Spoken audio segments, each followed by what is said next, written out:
It's as if my mind creates shapes that I don't know about.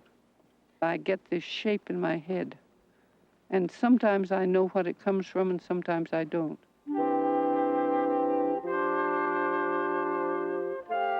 It never occurs to me that they have anything to do with death. They are very lively. And I remember someone saying to me, "Why do you make your flowers so large?" And I said, "But you don't ask me why I make the river so small."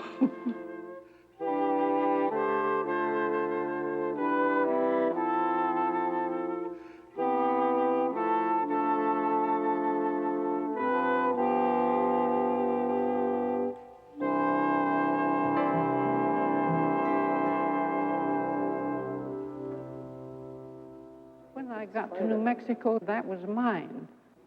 As soon as I saw it, that was my country. I'd never seen anything like it before, but it fitted to me exactly. It's something that's in the air. It's just different. The sky is different. The stars are different. The wind is different. I shouldn't say too much about this because other people may get interested, and I don't want them interested. I don't go out like that now, but I used to get right up in the morning and start out and stay out all day. I'd start off around 7, not get back until around 5. Wasn't it hot? Hot? Well, of course it was hot. It was terribly hot. And in the afternoon, about 4 o'clock, the bees would try to get in the car, so you'd have to close the windows. Of course it was hot. But a Model A was wonderful. You could take the back seat out. I could sit on the driver's seat when I turned it around and work on the back seat. And the windows were large enough, so it was very good. I could use a great big canvas that way, 30 by 36 or 30 by 40. That's a waterfall. There's a black streak in there. That's a waterfall. Maybe it's a little hidden. There's a black streak right there. Black water comes from it, and it spreads in a spray as it gets down a little way, and then it runs on down the arroyo. Oh, you mean they really are water? Oh, certainly, roaring waterfalls.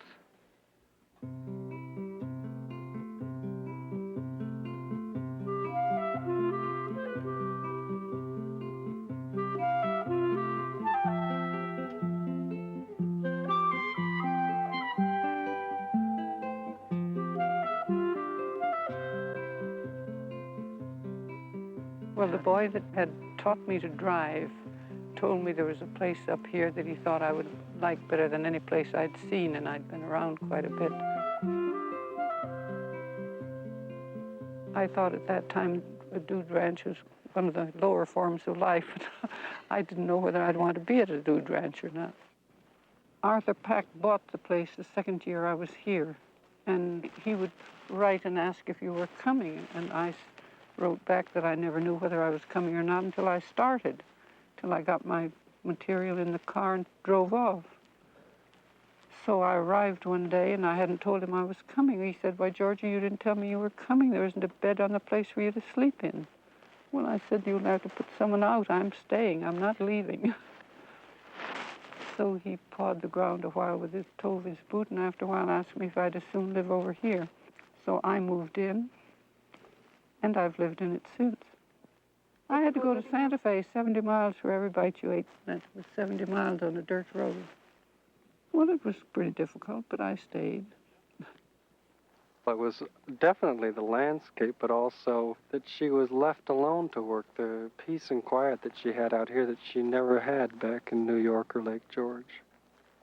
She was a very private person about her work.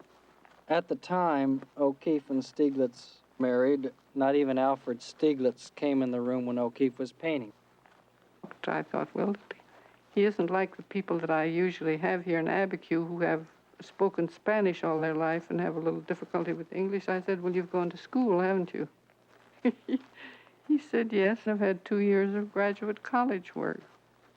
So I said to him, "Do you type?" A tall young man over 6 feet with hair down his back I was going to have to look at. So I found out in time that he was a potter. Contrary to the George O'Keeffe which I had my fantasy imagination. She's one of the most lively, energetic human beings I have ever met, and I'm sure I will ever meet. And sometimes I think, thank God. She started making pottery occasionally. She runs 2 houses, the Abiquiu house and this house. Then when it came to working on this film, I said, but you've had somebody here every day, almost constantly for 3 months, and we just got through the book. And then she said, oh yes, but if we do it now, then we'll get it over with. Georgia is working on a book project that she's doing with Viking Press Over 100 pictures in color. with a text that she wrote herself, which is not exactly autobiographical. No, it's about the pictures. Well, that- Summer Days That was the favorite painting in the Whitney show that went it across was the the country. favorite painting of 90 paintings. Well, that's probably why they want to use it on the cover. I'll cut it out and then we'll look at it. Well, you know, everybody's not the way you are. They don't take care of themselves as well as you do. That's why they don't try to live to be 100. Has there been a book like this ever done before? Only the catalog of that show. But there The hasn't Whitney been a- catalog. Yeah, but there really hasn't been No a book. book of your... No. This is it. Any It further? doesn't really matter if the color isn't absolutely right, if the picture feels right when you finish the print.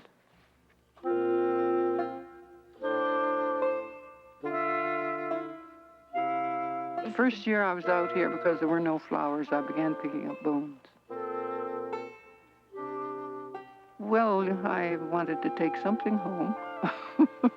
I wanted to take something home to work on. I had a whole pile in the patio there. I wasn't painting them right then, but I had to get them first.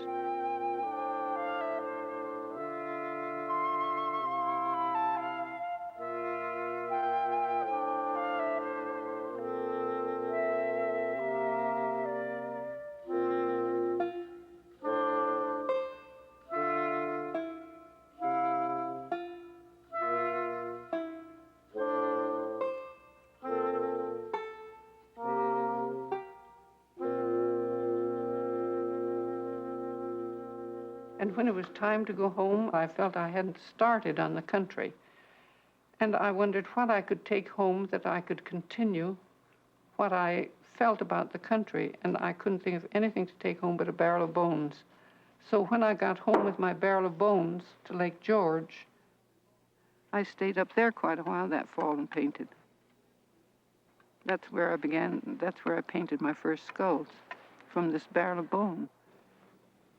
And first I painted a horse's head. And then I got this cow's head. And I had the cow's head painted against the blue. And I thought, well, I have to do something else about that. And that was at the time that the men were all talking about the great American novel, the great American play, the great American... Oh, it was the great American everything. And I thought they didn't know anything about America. A lot of them had never been across the Hudson. So I thought, I'll make my picture a red, white, and blue. I'll make it an American painting for these people that don't go across the Hudson. And this was my painting. I put a red stripe down each side. It entertained me, but I don't think anybody else caught on to it for quite a while.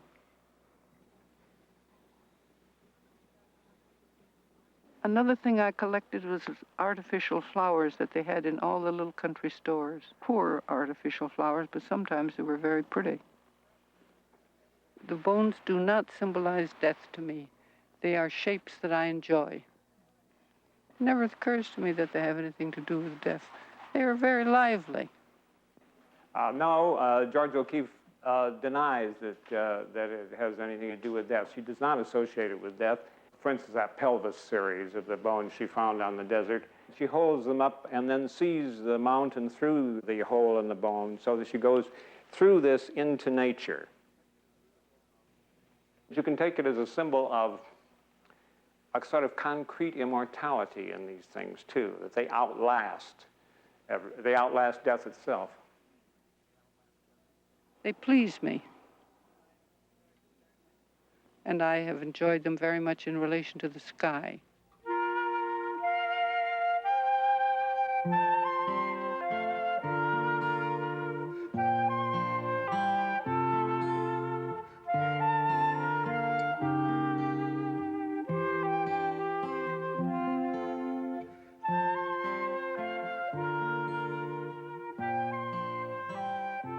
And after a while, I thought it's very easy to always be having a bone with a blue hole in it.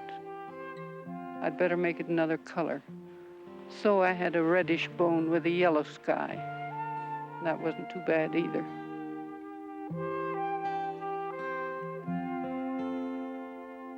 Where do you suppose you got the idea of being an artist? I haven't the faintest idea. I often think about it and wonder, but I had it in my head when I was, well, I couldn't have been 12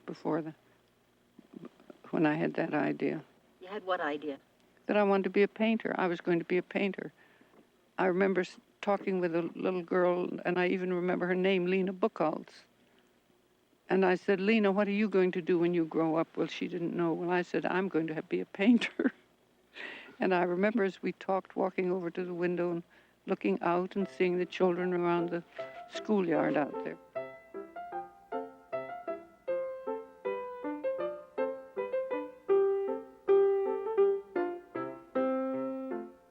Sun Prairie, Wisconsin was real farm country in the 1890s when Georgia was a child. It was always more of Georgie's crazy notions. They never approved of me. My mother and I never agreed. I got so I would just not talk about the things that I knew we would disagree about. I was going to be a painter. O'Keeffe became very independent at a young age, from coming from a large family, from having gone off to boarding schools at a young age.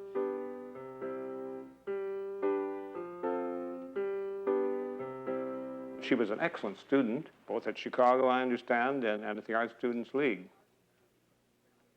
The art scene was strictly academic. There was very little prompting of originality. The painting was very realistic or very idealistic. I think the greatest influence on Georgia O'Keeffe, it was really William Merritt Chase. He used a great deal of white, of pastel color. Some of the Chase influence remained. She won a prize in still life. Who wants to spend their life painting rabbits in copper bowls? All the instructors at the League told us we should go and see the Rodin drawings because they thought that either Stieglitz had his tongue in his cheek or Rodin maybe was making fun of Stieglitz to give him those drawings. But we must go and see them because it might be important. At that time, Stieglitz had the only modern things that you could go to see. He had the first Picassos. That was what seemed to be the most important place. As I looked at the Rodin drawings on the wall, I thought they were just a lot of scribbles. It wasn't anything like what I'd been taught to draw. Why did you get to the point where you stopped painting? What was it that made you stop? Well, I was taught to paint like other people, and I knew that I'd never paint as well as the person that I was taught to paint like. There was no reason why I should attempt to do it any better. I hadn't been taught any way of my own. And one of my sisters dragged me up to a class of this man at the University of Virginia. She said she was sure I'd be interested, and I said I was sure I wouldn't. No, she was sure I'd be. Anyway, I went. And she resumed making works of art under the influence of a man named Alan Beaumont, who was a pupil of a man named Arthur Dow. His idea was, to put it simply, to fill a space in a beautiful way, which was a new idea to me. From the first year I was there, I was offered this job in Texas, and I knew no more about teaching in the public schools than I do about going to the moon. And I'd always wanted to go to Texas because my mother read to us almost every night, and on Sunday afternoon, and on rainy days. And I listened to all kinds of Westerns and Indian stories.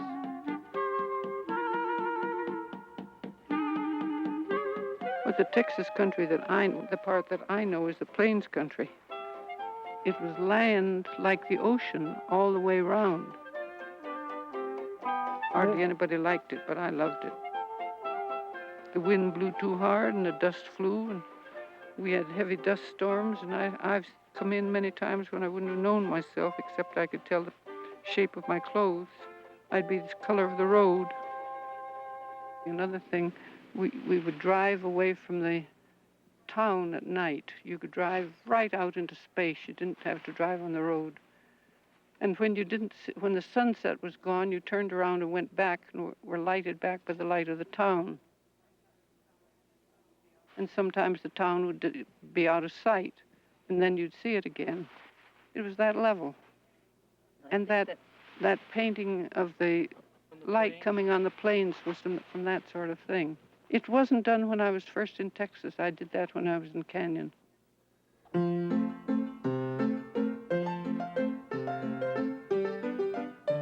I had a friend who lived up near where I did in Columbia. Anita was the sort of person who would get paint on her face and paint on her hair and paint on her dress. And she always had an armful of papers, of poetry, politics, about everything. So when we left up there, Anita and I wrote for quite a while. September 1915. Dear Anita, I have a position teaching in South Carolina. I think I would have time to work down there where nobody will be interested. If I can't work by myself for a year, with no stimulus other than what I can get from books, distant friends, and from my own fun in living, I'm not worth much. October 1915. Have put everything I have ever done away and don't expect to get any of it out ever again. I feel disgusted with it all, and I'm glad I'm disgusted.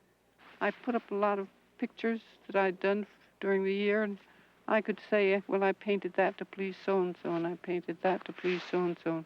Go around the room, there wasn't anything to please myself, and I thought that was pretty dull. So I put it all away and started over again.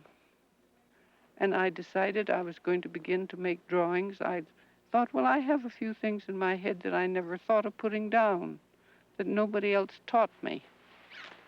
And I was going to begin with charcoal, and I wasn't going to use any color until I couldn't do what I wanted to do with charcoal or black paint, and went on from there. Did you ever have something to say and feel as if the whole side of the wall wouldn't be big enough to say it on, and then sit down on the floor and try to get it onto a sheet of charcoal paper?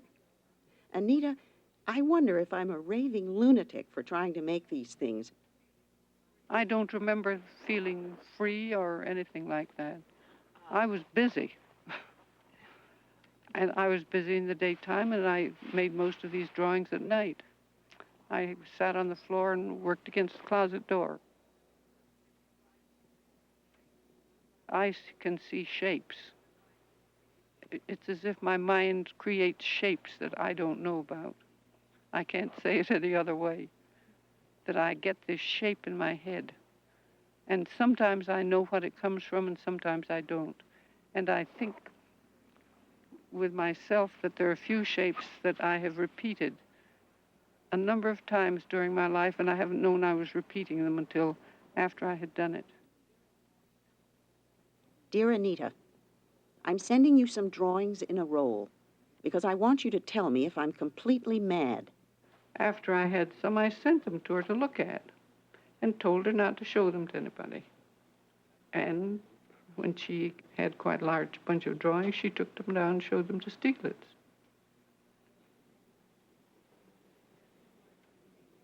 And to have him like my paintings was pretty exciting, you see, because he said right away he'd like to show them.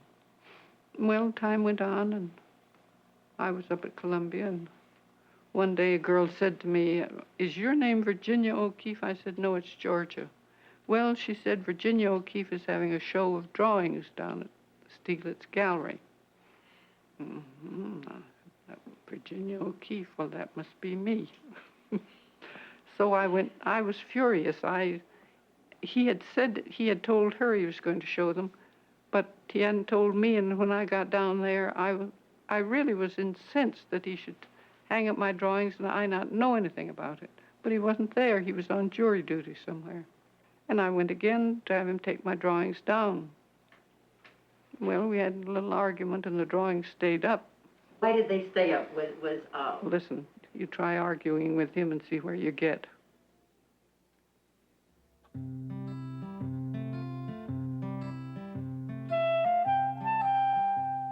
January 1916. Anita, I have a wonderful new job at a teacher's college in Canyon, Texas. I can't tell you how much I like it. I had a good many ideas that I'd gotten in my head when I was in the big city that I wanted to work out. And when I got out to Texas by myself, I got to work on them. And you know, it was a fine time. Nobody cared, and so nobody talked about it, and I didn't show it to anybody, and I had it all to myself. I was just as free as a bird.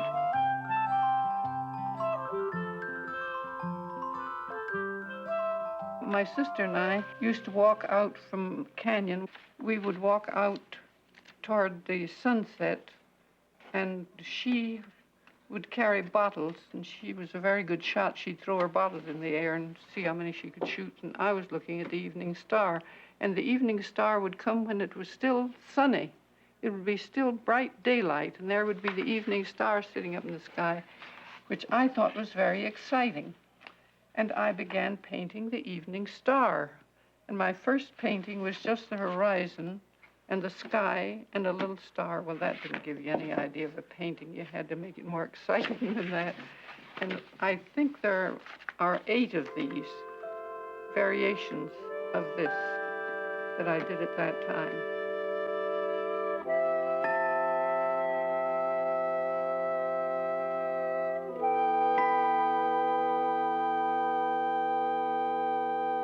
Paladora Canyon is a small canyon like the Grand Canyon, and I used to go down there almost every weekend.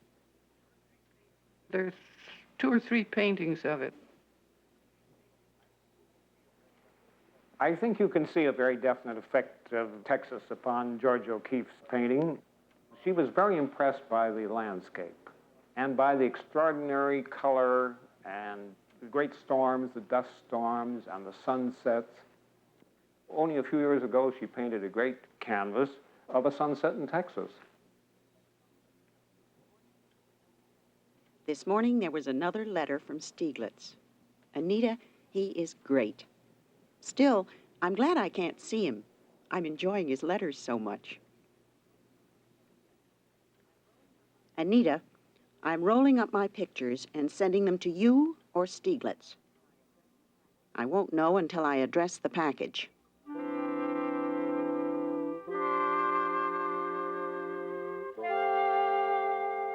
There is an inner law of harmony at work in the composition of these drawings and paintings by Miss O'Keeffe.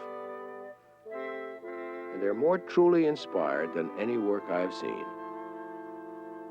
It is only in music that one finds any analogy to the emotional content of these drawings.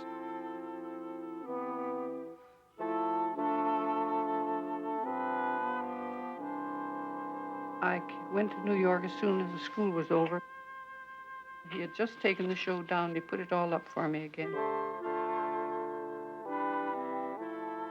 Being in New York again for a few days was great. Stieglitz, well, it was him I went up to see. Just had to go, Anita. And I'm so glad I went. And I think it was then that he photographed me first, because I remember he sent me the photographs, and I had the fun of showing them to my class. Alfred Stieglitz was the father of modern photography. He succeeded in establishing photography as a medium of expression, quite on a par with the other arts. 291, located at 291 Fifth Avenue, was a gathering place for photographers, chiefly. But Stieglitz started showing paintings as well. He became a violent center of the enthusiasm for arts in an international way. Dear Anita, I think I never had more wonderful letters than Stieglitz has been writing me. Anita, I would like you to read them, but some way or other, they seem to be just mine. Hadn't had but about an hour to myself all week. I've only painted once. O'Keeffe came to New York in 1918. Stieglitz asked O'Keeffe, what would you like to do? And she said, I would like to go on painting. And he said, I will make that possible. He promised O'Keeffe to give her a year so that she could continue painting. Although he had at times very little money, he did manage to scrape together money to help other artists and keep them going.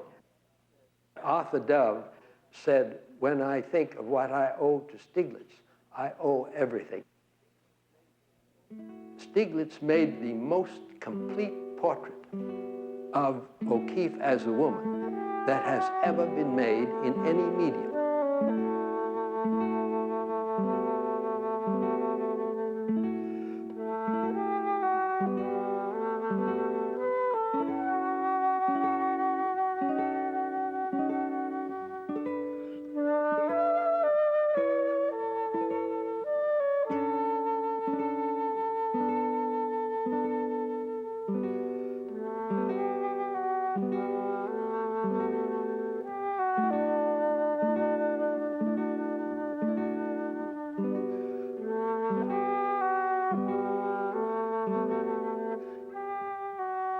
He photographed my hands, or he photographed me till I was crazy. He'd be photographing every day. And he started photographing me with glass plates when you had to stay still between 3 and 4 minutes. And you'd itch here, you know, you'd want to scratch there, and you'd be down here. In that 3 minutes, you could have more itchy spots on you than you can imagine. The relationship between Stieglitz and O'Keeffe was an extraordinary one in the history of the arts. The dominating factor was their joint creativity, and this was a bond that was extremely powerful.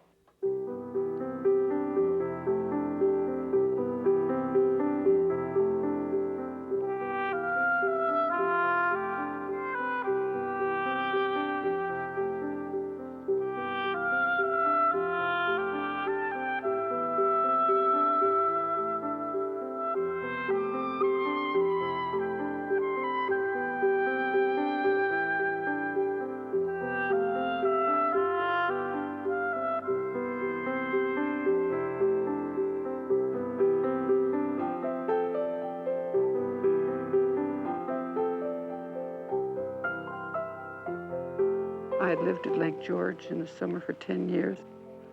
It was very pretty, but it wasn't made for me.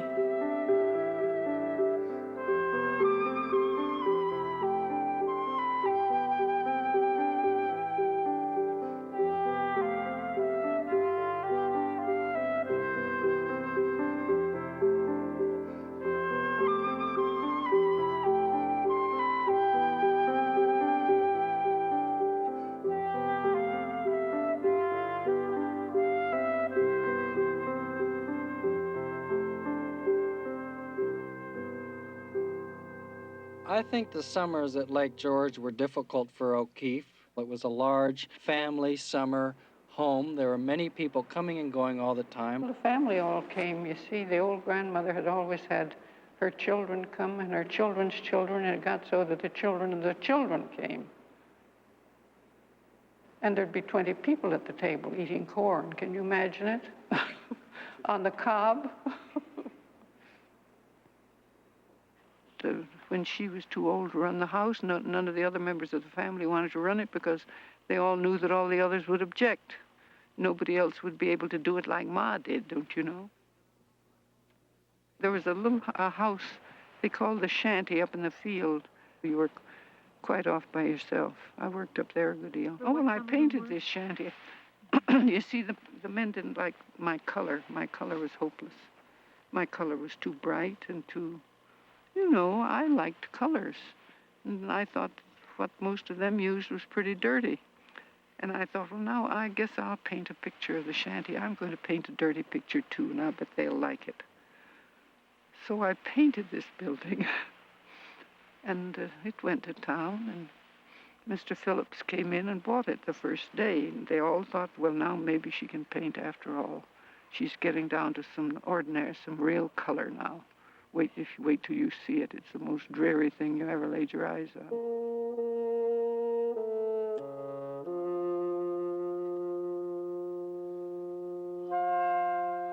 There's nothing like her art, and I think it has to do with her distance from the European tradition. The fact that she really comes out of Native American sources and has very little to do with the breaking up, fragmenting of planes of Cubism. When Stieglitz married O'Keeffe, he not only married a woman, he married America. And that perhaps she really symbolized this for him because she was really the essence of another kind of culture.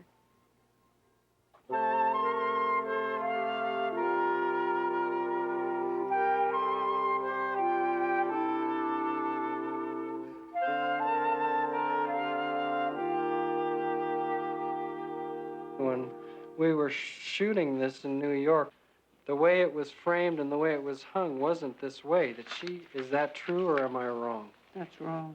That's wrong. It always is hung this way. So you say you don't care whether they're hung one way or the other. But this one has to be hung this way. That big hollyhock with blue larkspur can go in any direction.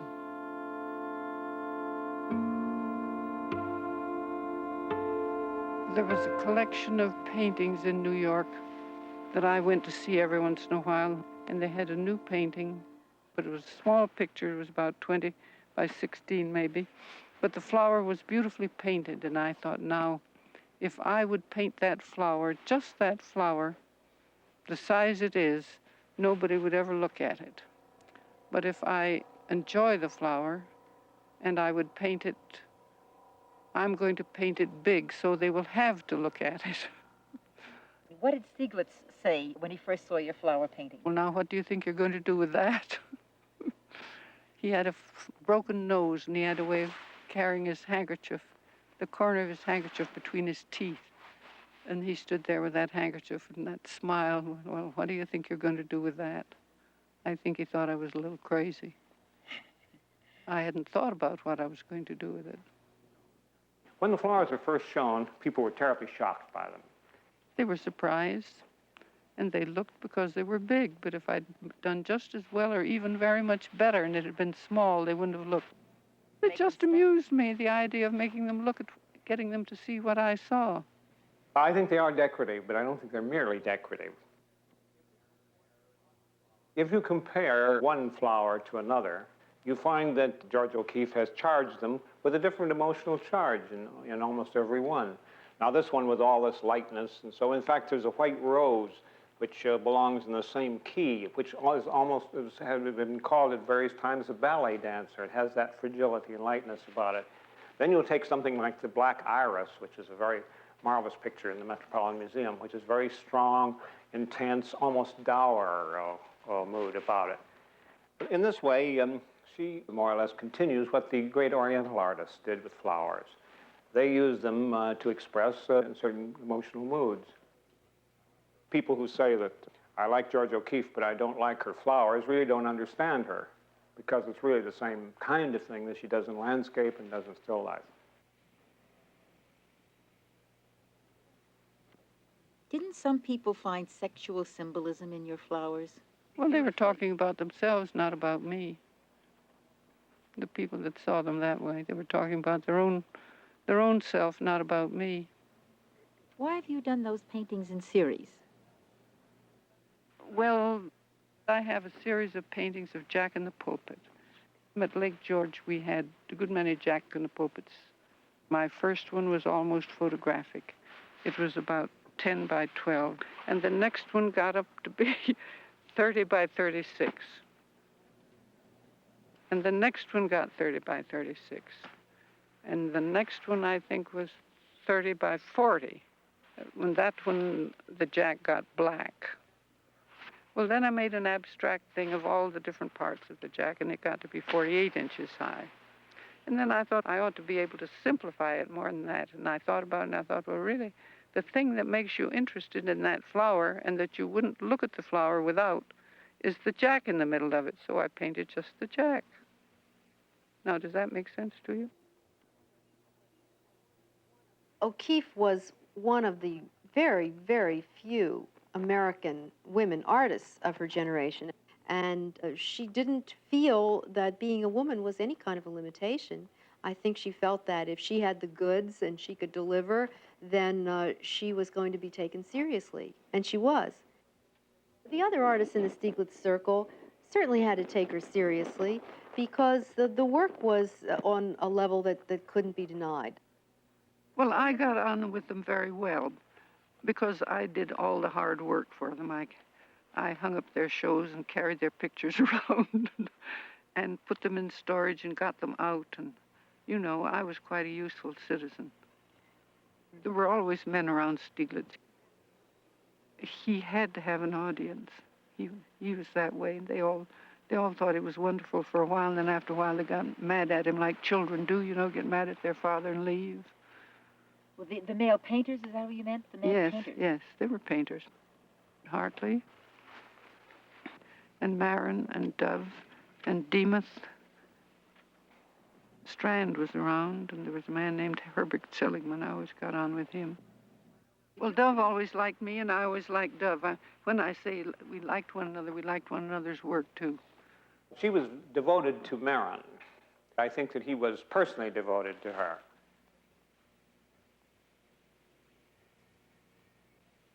Yes, he had to have people around. And I find people very difficult. And when I couldn't take it, I went in my room and shut the door. They had similar worldviews, and because they really looked at things from the same point of view, they could be together, even though they were so different as personalities. Oh, entirely different. He was a city man, and I was a country person. I'm not a city person at all.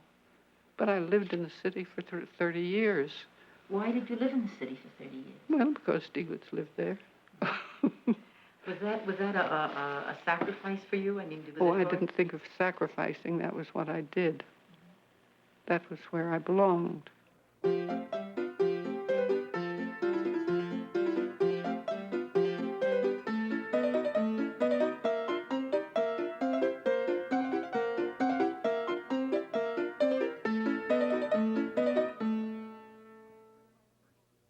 This is my first New York.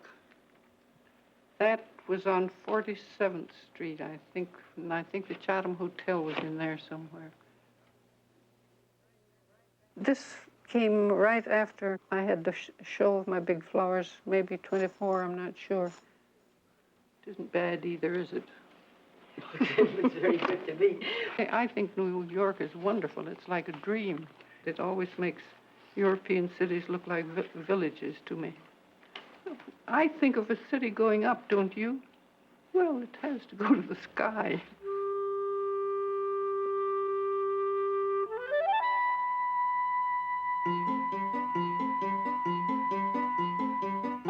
Well, that's what I saw at the window. I lived over by the river, by the East River in New York. I lived for years.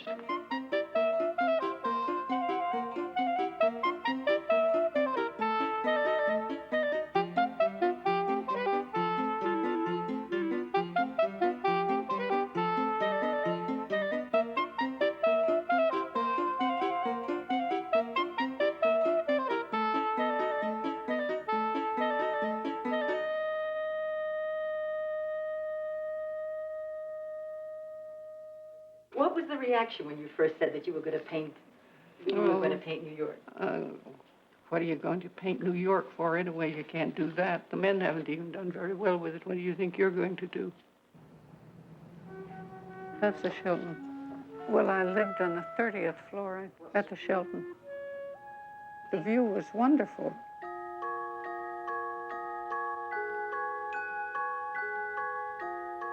They look like tall, thin bottles, you know, and things go up and down in the bottle.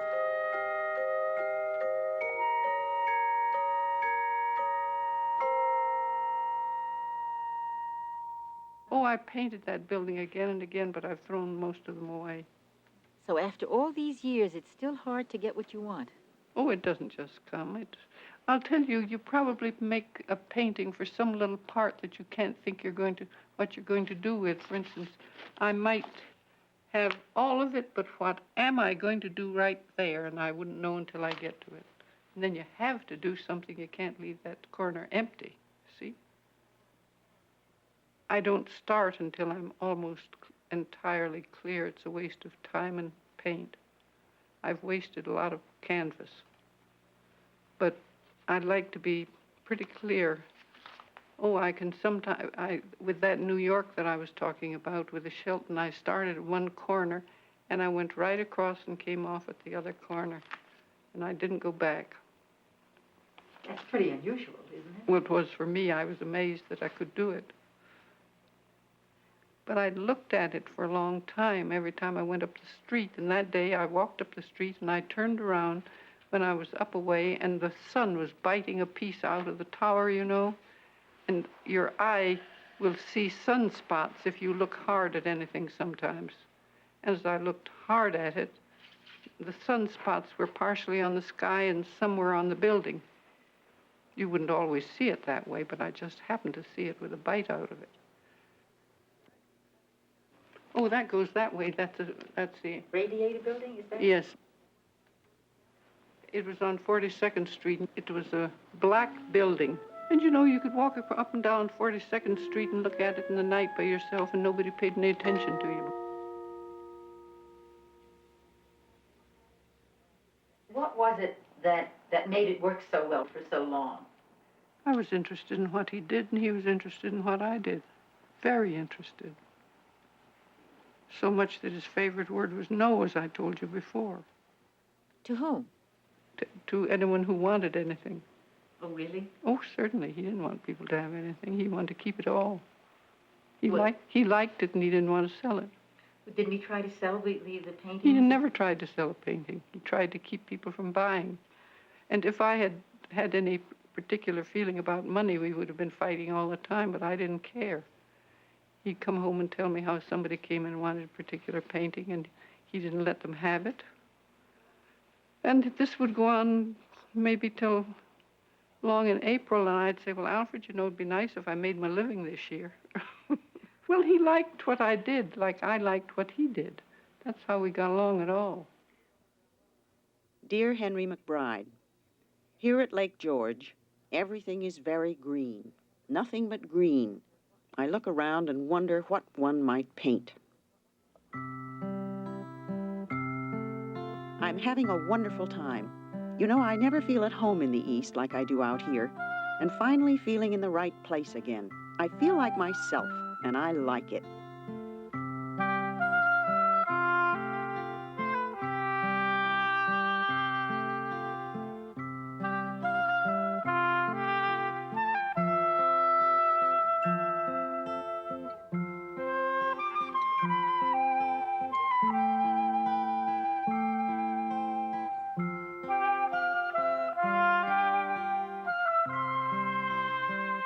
She became good friends with Frida Lawrence and Dorothy Brett. She did a painting called The Lawrence Tree, which was right outside of the D.H. Lawrence Ranch, outside of Taos.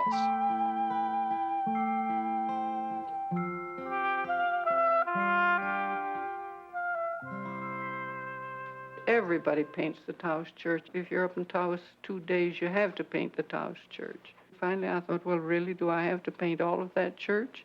I'll just paint a little piece of it, and it'll do just as well. And I did. It was nice of Stieglitz to let you go to New Mexico every summer.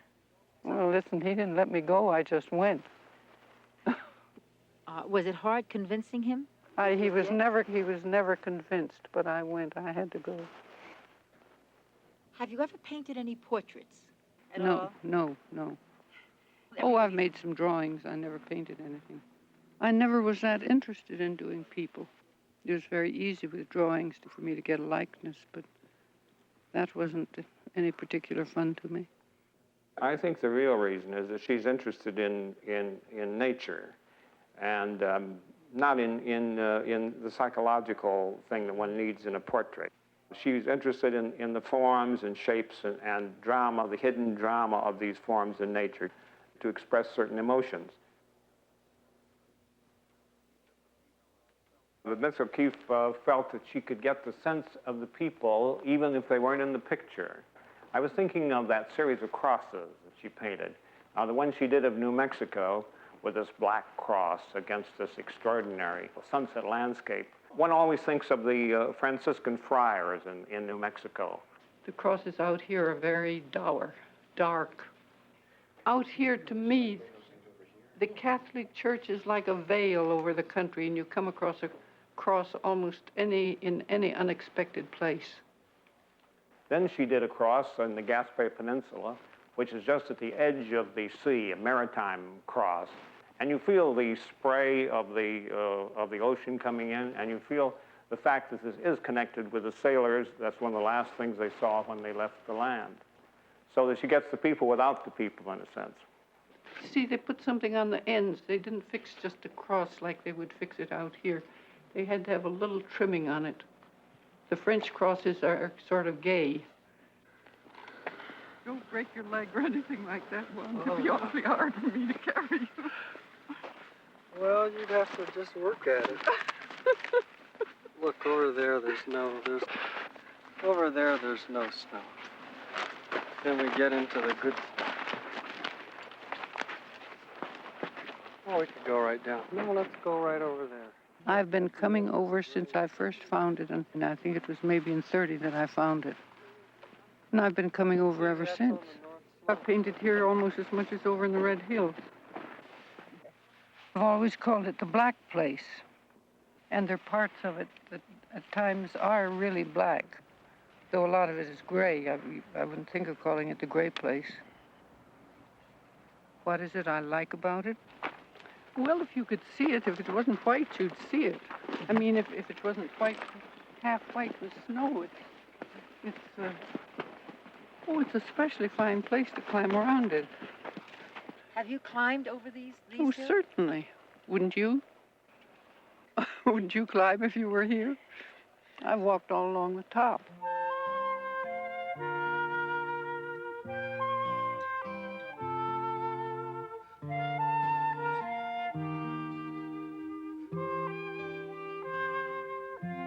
I've been here in all kinds of weather.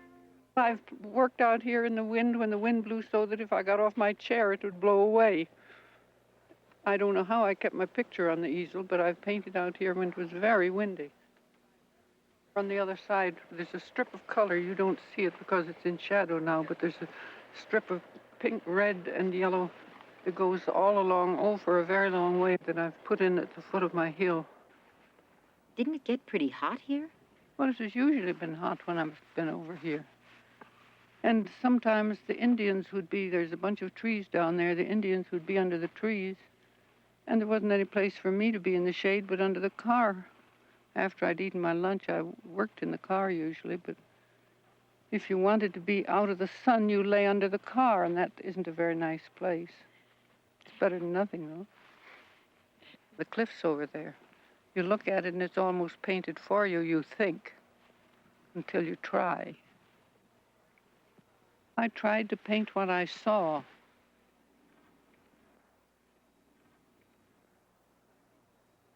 I thought someone could tell me how to paint a landscape, but I never found that person. I had to just settle down and try. I thought someone could tell me how, but I found nobody could. They could tell you how they painted their landscape, but they couldn't tell me to paint mine.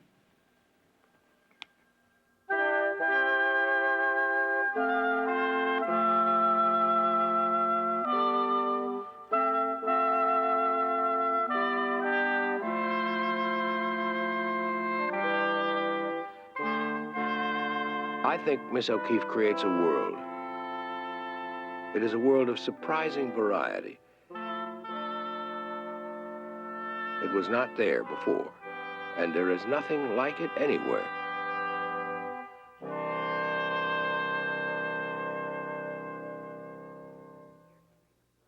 Dear Henry McBride, I see Alfred as an old man that I am very fond of, growing older, so that it sometimes shocks and startles me when he looks particularly pale and tired.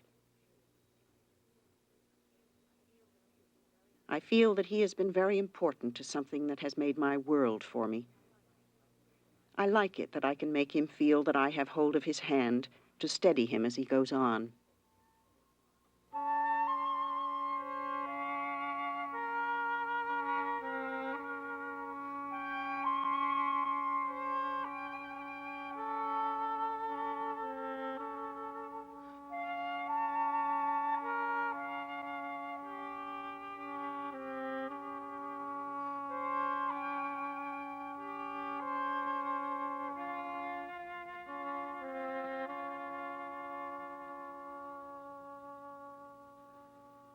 Well, Mr. Stieglitz had died, and I had settled his estate, and I could live where I wanted to.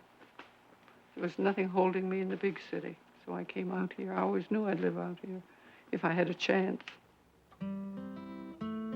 This house was all here as a shell, and it was a pig pen. I used to come just to look at that door. This door is what I bought the house for. I thought it was for the view. Oh, I never thought of the view. Well, I knew it was a good place, but you didn't find anything like that door any other place. And I thought that door was something I had to, I don't know why, but I had to have that door. It had a garden, and I was tired of eating wilted carrots and wilted lettuce that I had to go clear to Santa Fe to get when I lived at the ranch. I wanted a garden. It took me 10 years to get it. They wouldn't sell it. But I stayed here, and I kept trying. If you work hard enough, you can get almost anything. You really think that? Well, I got it away from the Catholic Church, and that's an achievement. Is it true that you went down the Colorado River on a raft? I went down the upper part of the river. That's a very funny picture of me rowing.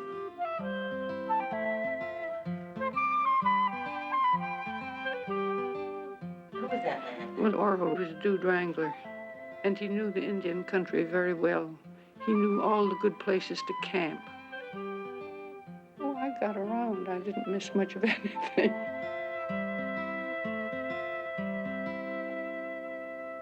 One has this picture, perhaps derived from media, that this woman is some kind of a desert recluse. It's not true at all. The whole series of clouds and rivers seen from the sky, these were paintings that came out of her travel experiences. I went clear around the world flying.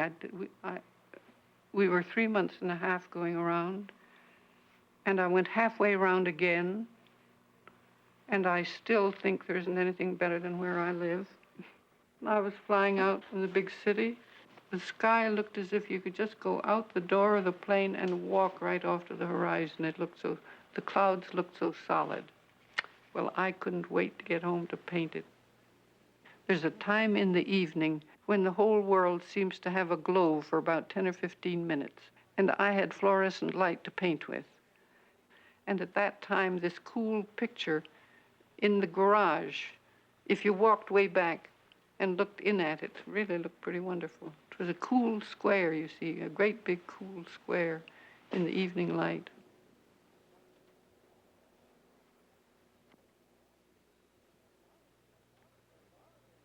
A lot of young people got very interested in the Whitney show. It was astonishing to me the way the young people responded to it.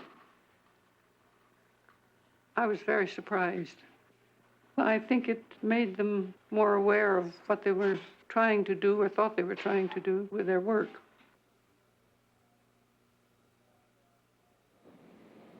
The Black Cross is in, and there are 5 other paintings there. How do you like being one of the roots of abstract American art? Well, I must be one of the old roots.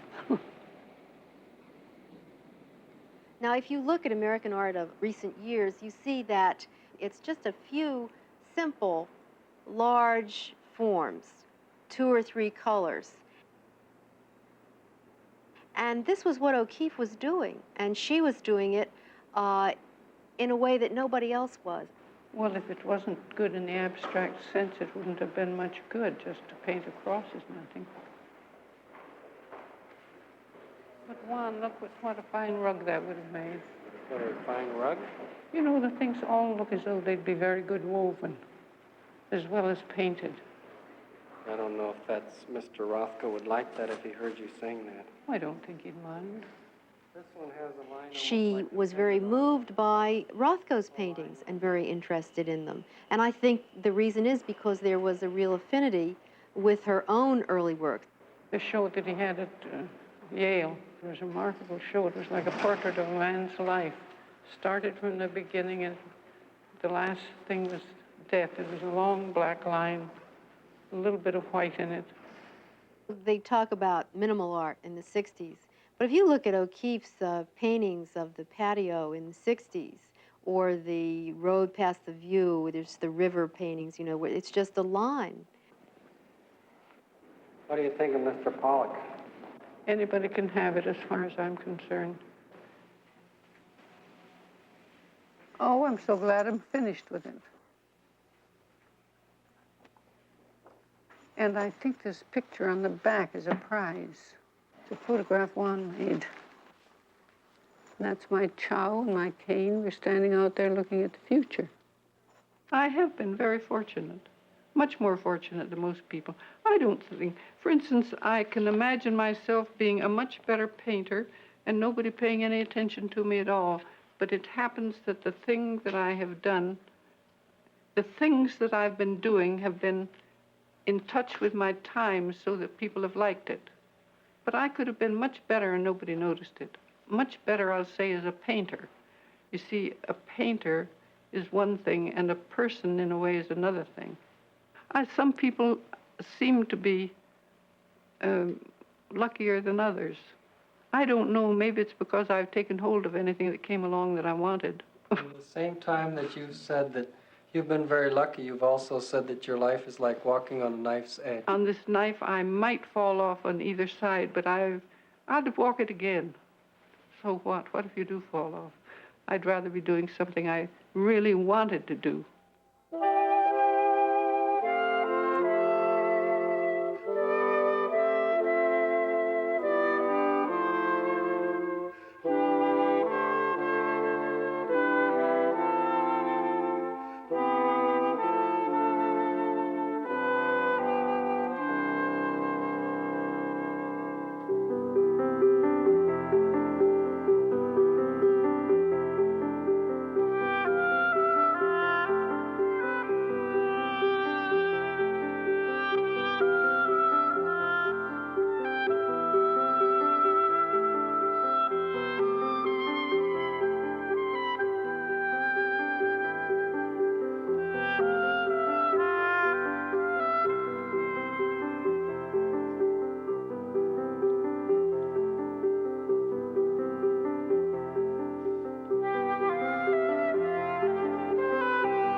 This program is made possible by grants from Xerox Corporation, Corporation for Public Broadcasting, and the National Endowment for the Arts.